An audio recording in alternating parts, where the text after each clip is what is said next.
Yurtimiz hayotiga oid xabarlarga qaytamiz. Keyingi yillarda pensionerlar uchun bir qator qulayliklar yaratildi. Ishlayotganlari ish haqini to'liq oladigan bo'ldi. Hujjatlar soni va uni to'plashdagi ovoragarchiliklar keskin kamaydi. Lekin yaratilgan qulayliklarga qaramay, bu borada qiyinchilikka duch kelayotgan yurtdoshlarimiz ham uchrab turibdi. Navbatdagi lavhamiz qahramoni nafaqaga chiqishda 20 yillik mehnat staji inobatga olinmagani sababli sudga murojaat qildi. Xo'sh, uning muammosiga yechim topildimi? Muxbirimiz lavhasi shu haqda.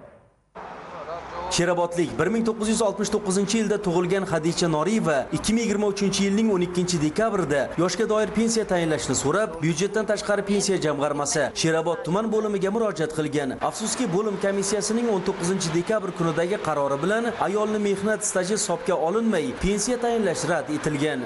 Men pensiyaga 2023-yil pensiyaga chiqmoqchi edim.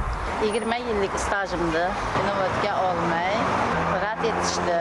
Qonuniy manfaatlari buzilib 20 yillik ish staji inobatga olinmaganidan norozi bo'lgan Xadicha opa byudjetdan tashqari pensiya jamg'armasi Sherobod tuman bo'limi pensiya va nafaqalarni tayinlash komissiyasining 2023-yil 19-dekabrdagi qarorini haqiqiy emas deb topishini hamda 2000-2020-yillar davomida tumandagi Chorshanbiyev Xudoymurod fermer xo'jaligida ishlagan davrini mehnat staji sifatida hisobga olish majburiyatini yuklashni so'rab, Termiz tumanlararo ma'muriy sudiga ariza bilan murojaat qiladi. Byudjetdan tashqari pensiya jamg'armasi bo'limiga murojaat qilinganda uning fermer xo'jaligida ishlagan ish staji inobatga olinmasdan rad qilinadi. Shundan so'ng mazkur fuqaro Termiz tumanlararo ma'muriy sudiga pensiyaga chiqish maqsadida murojaat qiladi.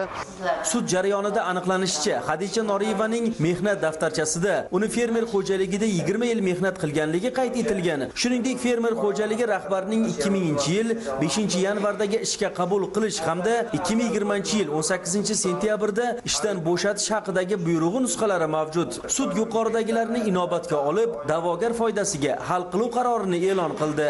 Noriyevaning arizasi to'liq qanoatlantirilsin. Byudjetdan tashqari pensiya jamg'armasi Sherobod tuman bo'limi pensiya va nafaqalarni tayinlash komissiyasining 2023-yil 19-dekabrdagi qarori haqiqiy emas deb topilsin.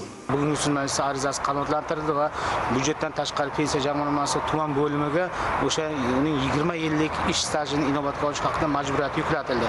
Bugun Xadicha opa xursand, boisi ko'p yillik mehnatlari zoyi ketmaydigan, xotirjamlikda keksalik gashtini suradigan bo'ldi. Aslida ham inson va adolatli sud o'rtasidagi o'zaro munosabatlarda qonun ustuvorligini ta'minlash, odil sudlovga erishish kabi ezgu g'oyalar yotadi. Sobit Qaynarov, Eshquvvat Himmatov, Surxondaryodan.